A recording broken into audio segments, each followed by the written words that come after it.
I vår fyller Israel 75 år. Kerenkaemet har i över 120 år utvecklat det moderna landet Israel. Vi har utfört omfattande miljöarbete, träplantering, ökenbekämpning, vattenprojekt, infrastruktur för att kunna välkomna judar från hela världen. Arbetet fortsätter. Nu handlar det om att välkomna utsatta judar från bland annat Ukraina och Ryssland. Din gåva skapar förutsättningar för deras utbildning, försörjning och integration. Fira med oss att den 2000-åriga drömmen om Sion har infriats. Fira Israel 75 år genom en jubileumsgåva. Alla som ger 750 kronor eller mer får ett jubileumsdiplom och en pin med Raoul Wallenbergs diplomatväska. Betala via Swish eller bankgiro. Märk din betalning Israel 75 år.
Ja du Ruben, nu ser vi utsikten från Sionberget.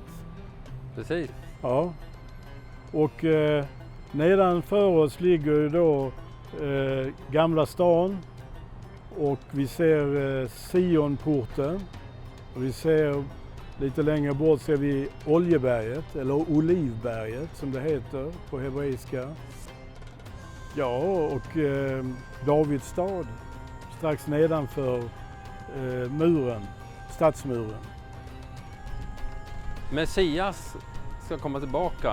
Det är ju en central tanke i judendomen. Ja. Var kommer han komma tillbaka någonstans? Ja, han kommer ju då att vandra in genom en port som idag är igenmurad. Och den porten den ligger på östra sidan. Mot Oljeberget. Gyllene porten. Ja. Men visst är det vackert så här i kvällningen när vi har solen som lyser på gamla stan. Här längre bort på andra sidan dalgången så ser vi King David Hotel. King David Hotel var ju britternas högkvarter för det palestinska mandaten.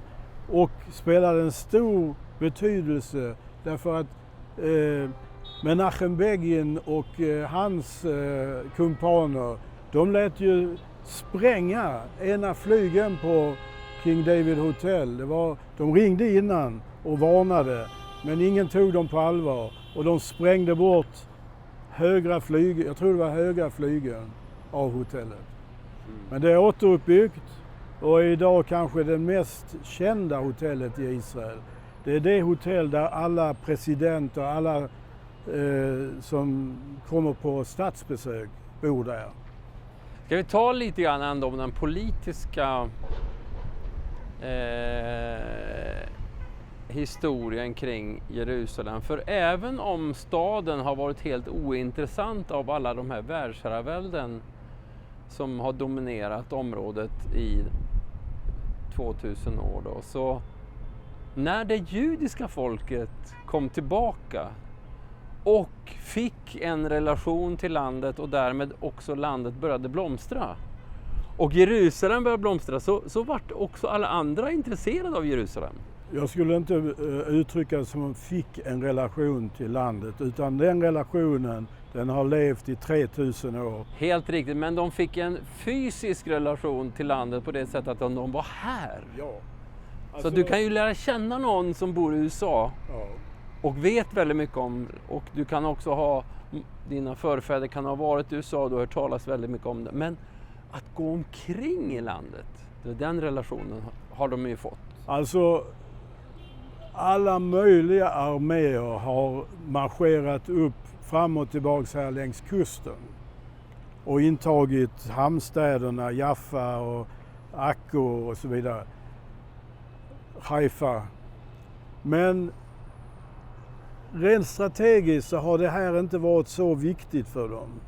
Och därför så under väldigt många hundratals år så förlorade Jerusalem i betydelse och blev en mycket liten stad. Förutom för de judar som fortfarande och som envist höll sig kvar här. För då var det så att det som kallas för västra muren, Hakotel Hamaravi på hebreiska, det var det enda som fanns kvar av Salomos tempel. Och av det andra, både det första och andra templet. Så där har judar alltid stått och begråtit att man förlorade landet, man förlorade templet och man inte kunde fullgöra gudstjänsten som i fornstora dagar. Och det är faktiskt en bön som vi säger fortfarande i synagogan, att vi beklagar att templet inte finns där och att vi inte kan framföra våra offergåvor som i gamla tider. En general som faktiskt intog Jerusalem, det var ju Allenby, den brittiska generalen, 1917. Men då fanns de här sionistiska strömningarna runt om, inte minst i Europa. Och samma år som Allenby intog Jerusalem så kom ju Balfour-deklarationen. Precis. Brittiska utrikesministern säger då i ett brev att man ska skapa ett folkhem i det palestinska mandatet för judar. Det skulle bli ett judiskt folkhem. Så det var ett steg, vi pratade om sionistkongressen förra programmet. Det här var ju också ett viktigt steg 1917, Balfour-deklarationen. Som följdes upp sen av Sanremo-konferensen och också om NF, Nationernas förbund, föregångare till Förenta Nationerna, som slog fast samma sak. Delvis kan man säga, det fanns ju modifieringar. Att judarna hade en historisk anknytning till landet. Absolut. Och man gör ju massor av arkeologiska utgrävningar här och man hittar ju hela tiden bevis om denna starka anknytning mellan det judiska folket och Jerusalem och landet Israel. Det är så, i och med att arméerna har marscherat här, så om man gräver sig ner i jorden så liksom, det blir en historielektion. Ja, men det är precis det man gör. Man tar ett tvärsnitt och så ser man varje civilisation. Ja, den ena på den andra. Och man kan till och med se om det var krig, om just den platsen intogs i strid och att det förorsakade bränder och så vidare. Så att det är väldigt fascinerande. Och just nu så dammsuger de hela Judeen och Samarien. Alla grottor kartläggs och man hittar föremål. Fantastiska föremål. Men det var ju så man hittade Döda havsrullarna. De fanns i en grott där, ganska nära Döda havet. I förra programmet så träffade vi Nachman Shai, Diaspora Minister. Och han berättade ju om hur samhället, det israeliska samhället, har påverkats av alla dessa vågor av immigranter. Men vi ska få också en lite mer modern analys hur situationen är idag. Ja. Och för det har ju ökat nu de sista åren. Alltså det där har ju pågått under, liksom ända sedan tanken på sionismen växte fram, så har det pågått olika invandringsvågor. Man kallar det för första invandringsvågen, andra och så vidare. Och det har ju varit förföljda judar som har kommit från olika håll i världen. Och det senaste har ju varit etiopiska judar och ryska judar. 1 miljon ryska judar kom ju när Berlinmuren föll och Sovjetimperiet rasade samman. Ja. Och nu kan man nog tänka sig att det kommer en ny våg. Och det är det som Nachman Shai pratar om. Därför att det här kriget som nu har utbrutit i Ryssland och Ukraina, mellan Ryssland och Ukraina. Båda länderna har stora judiska befolkningar fortfarande. Och antisemitismen i dessa länder ökar. Och då vill många utvandra. Man pratar om att göra Aliyah. Och betydelsen av ordet Aliyah, det är att man går mot en högre höjd. Man betraktar alltså landet Israel och Jerusalem, att det ligger högt. Och Aliyah betyder att gå mot en höjd. Ja, vi låter Nachman Shai berätta om den aktuella situationen just nu.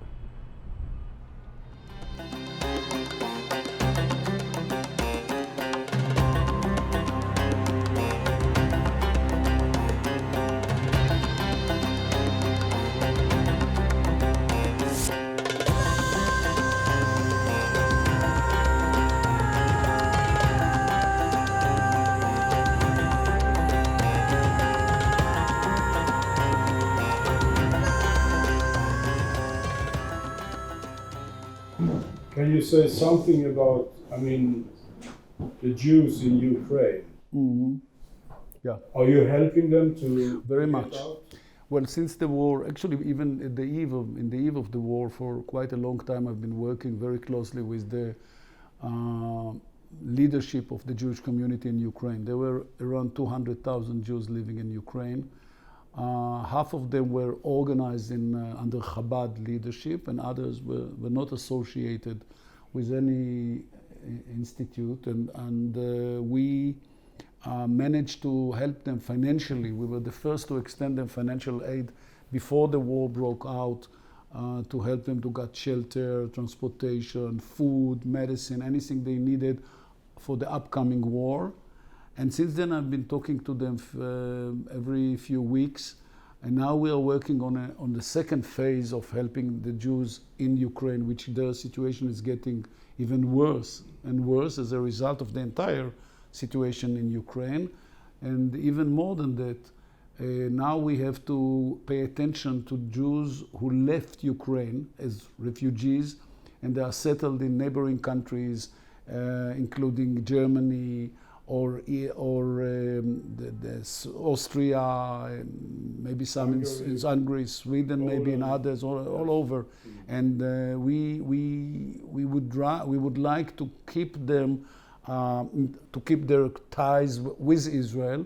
Well, maybe one day they will go back to Ukraine, but for the time being, we feel that we bear special responsibility for the life of Jews all over the world, and now specifically for those who were forced to leave Ukraine and settled around their homeland, their home country. We read in the papers that some of them have made Aliyah. Yes. How many? Between 25,000 to 40,000 came to Israel as Olim Chadashim, as newcomers.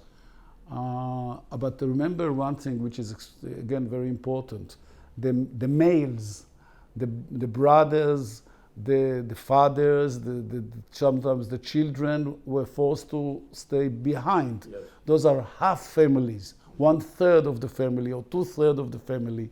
They miss their relatives very much. So they are, on the one hand, settled in Israel, but on the other hand, they are talking to their dear ones all the time, and they are, maybe once in a while, they even travel to Europe, or their family members coming. I don't know if it's possible to meet, or maybe to go back to Ukraine and then come to Israel, because it's going to be very long. No one knows how long this crisis or this war will continue. And meanwhile, they miss their families very much. It's the opposite about Russian Jews, who are trying to get now from Russia, from their own reasons, and it's only about males, because they were called for military service now, and they're not necessarily very excited about it. So here's the other half of the picture. Here males are leaving Russia, and their families in many cases are staying behind. Jewish story.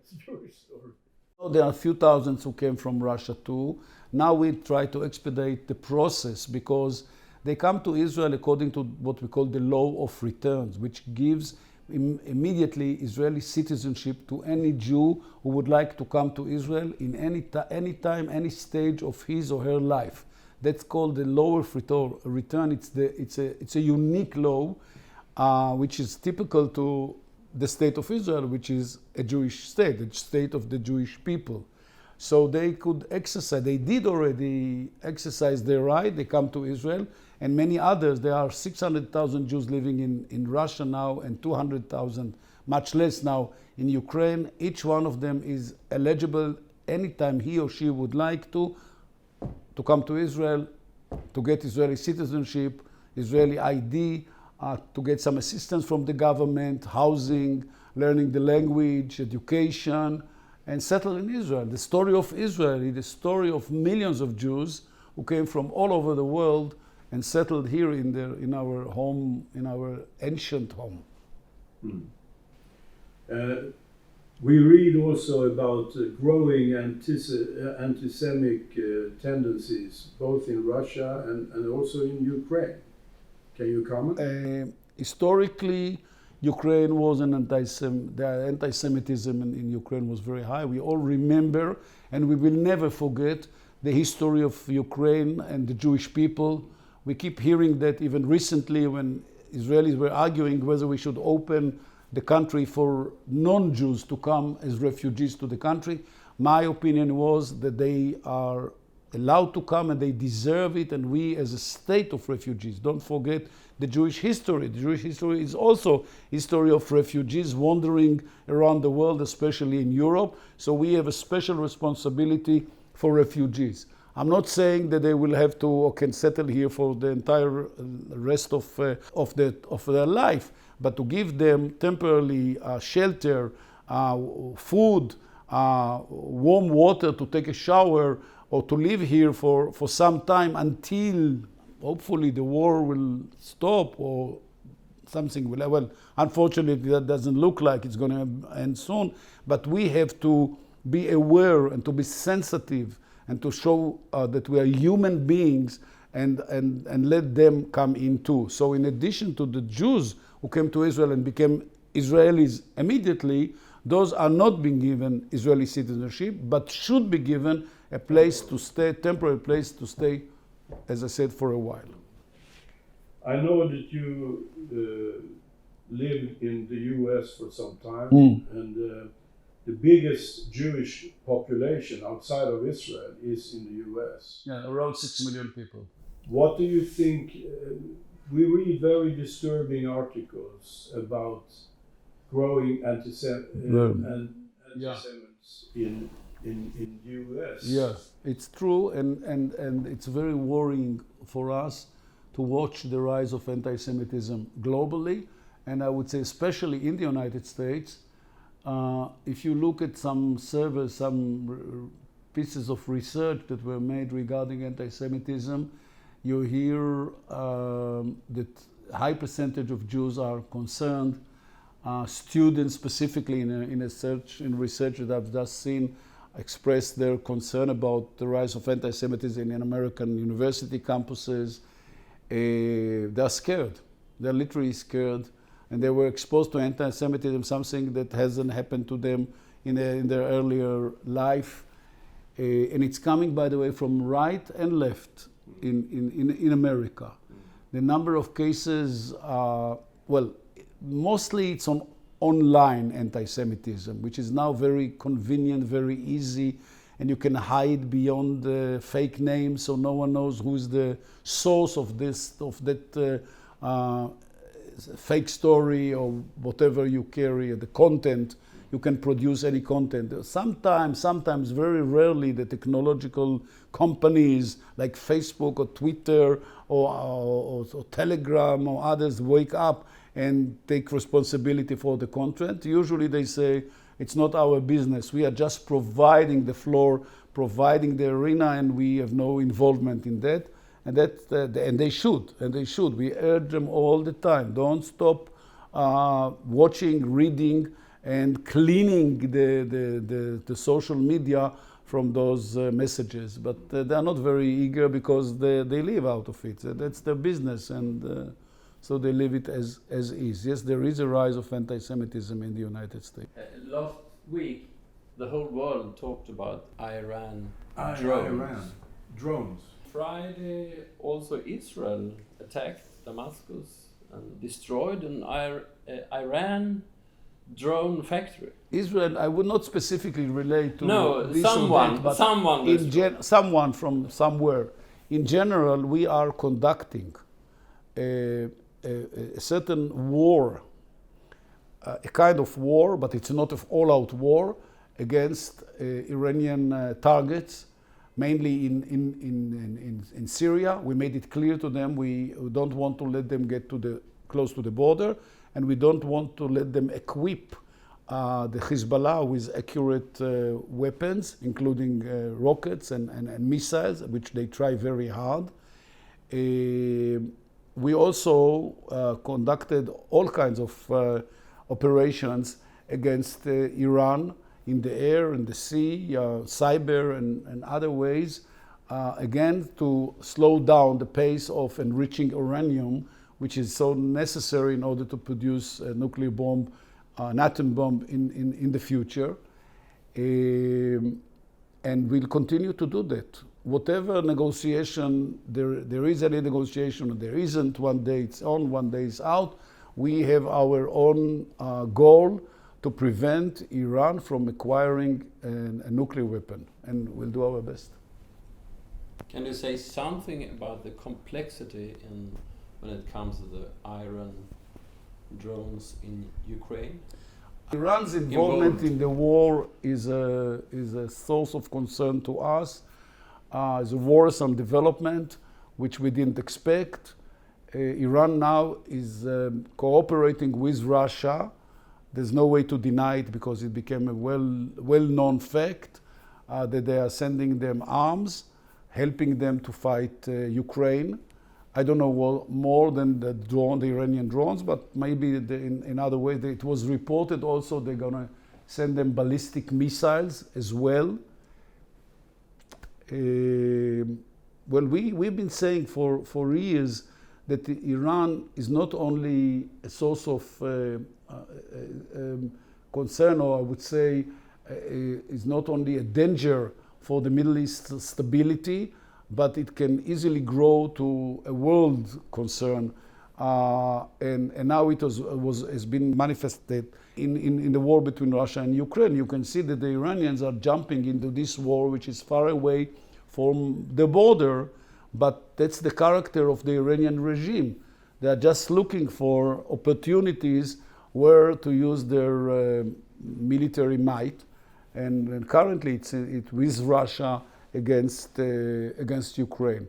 They've been cooperating also with the Russians in Syria, as we know. Both helped the Syrian government to bring down the rebels which were fighting against the Syrian government. So there's an history here between the two states. But we are very careful, as you know. Israel's policy vis-a-vis the war between Ukraine and Russia has been very, very careful. Can you comment about the plans to close down the Jewish agency in Russia? Yeah, we asked the Russians to let the Jewish agency continue its operation in Russia. We see no reason why they will have to leave the country. They were ordered by the government to leave Russia and depart from there after scores of years of working with the Jewish community there, in some cases helping them to make Aliyah, to come to Israel. The Russians were not happy about that, And now it's being discussed in a Moscow court, and be decided by the Russian court, by the Russian judge. But it has been postponed already a few times, and the Jewish Agency, I feel very bad about that, because we would like Jews to enjoy freedom to be free and to be able to decide where they would like to live and what kind of life they would like to live, and being able to live Jewish life is one of the, I would say, the goal, the raison d'etre of the state of Israel. But is Russia today stopping Jews from making Aliyah? I don't know about that. I know that there's a long line of Russian Jews who would like to come to Israel. The airplanes are full, but there's no enough number of flights between Russia and Israel. But there's a long line for months, waiting for the approval to come to Israel and make Aliyah. There's a lot of interest, so we may end up with another thousands and thousands of Russian Jews that will end up in Israel. Let me remind you that around 30 years ago, in the early 90s, over 1 million Jews left Russia and made Aliyah, immigrated to Israel. It's a huge number. And it created a boom for Israel's economy. Absolutely. There are mainly people with high education, with university education. For example, there were 40,000 medical doctors who came to Israel at the time. 40,000. Only 20,000 of them finally exercised their profession, but in general there were 40,000 medical doctors.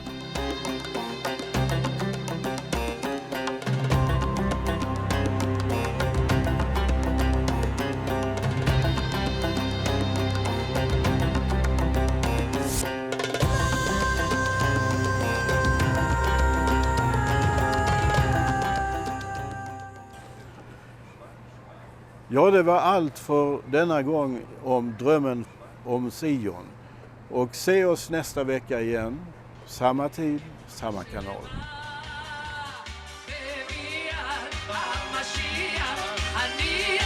Everybody raise your head. Mashiach, Mashiach, Mashiach. Mashiach, Mashiach, Mashiach.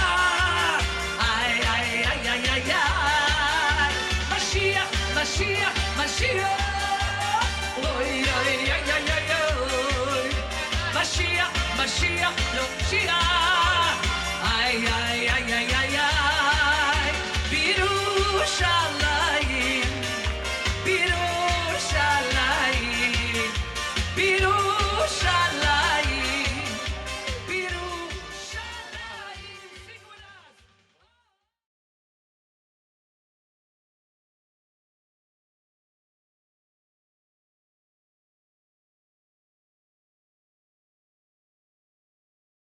I vår fyller Israel 75 år. Vi vill fira detta genom att färdigställa Raoul Wallenberg Park utanför Jerusalem. Raoul Wallenberg var en svensk hjälte som på uppdrag av UD räddade tiotusentals judar under andra världskriget. Raoul Wallenberg is an angel. He saved us, come from heaven to save us and go back to I receive my life like I oppressed. Vår målsättning är att Sverige ska bli det Israelvänligaste landet i Europa. Parken är en viktig pusselbit i relationerna mellan Sverige och Israel. Fira med oss att den 2000-åriga drömmen om Sion har infriats. Fira Israel 75 år genom en jubileumsgåva.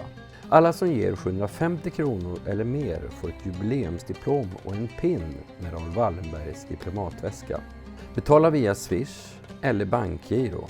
Märk din betalning Israel 75 år.